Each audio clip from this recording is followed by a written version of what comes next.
Now, we all know there's no good or bad foods. Wrong.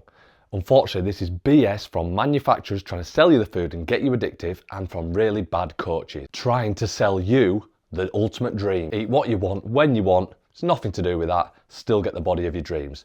False. Let's break it down. Everything in moderation is one of the worst statements and advice in human history. Look where it's got us. Massive percent rise in obesity, cancer, heart disease, strokes, dementia, type 2 diabetes. Need I go on? So let's just think, how is everything in moderation really working for us? Hand on heart, think about it. Break it down logically. There is no other animal in the wild, or captivity in a zoo for that matter, that eats different to their optimal human diet. And what happens if they do? There's literally signs at zoos saying do not feed these animals human food or they'll get human diseases. Yet there we put them in our bodies. How backwards is that? We've shot ourselves in both feet. We're too smart for our own good. Don't get me wrong.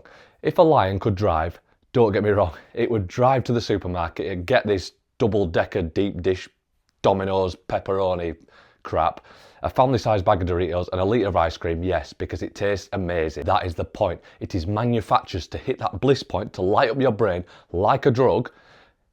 Perfect amount of sugar, seed oils, flour, artificial sweeteners, fat, just this perfect bliss point.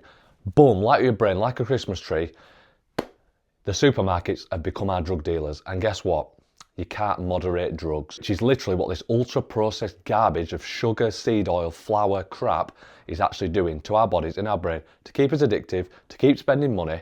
Let's break this cycle. People will argue till they're blue in the face that you can moderate these things. Okay, like I said, take a look around, look at the statistics, but it's your life, do what you want. If this gets through to one person, I always say it's worth making. Just think about it logically.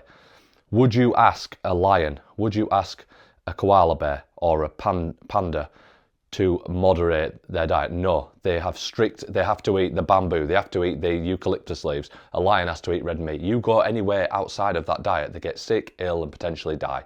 So why do we do it to ourselves? We're too smart for our own good. And then don't get me started on alcohol, nicotine and vapes and crap like that.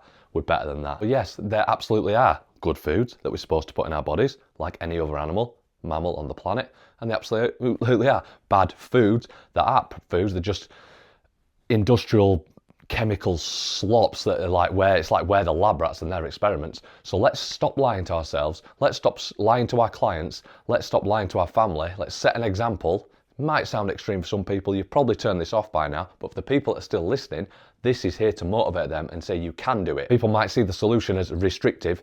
It's not. Give it a couple of weeks. It's actually so freeing. It's so liberating. You break through of those shackles, you break through those addictions. Imagine not being tied to food every couple of hours and being a slave to giving money to the supermarkets to buy this ultra-processed food. The bad foods are designed to be addictive, to keep you hooked, because they're convenient, they're addictive, they're cheap. We're better than that. Know that. Knowledge is power. You can beat the system. How do you do it? #carnivore diet.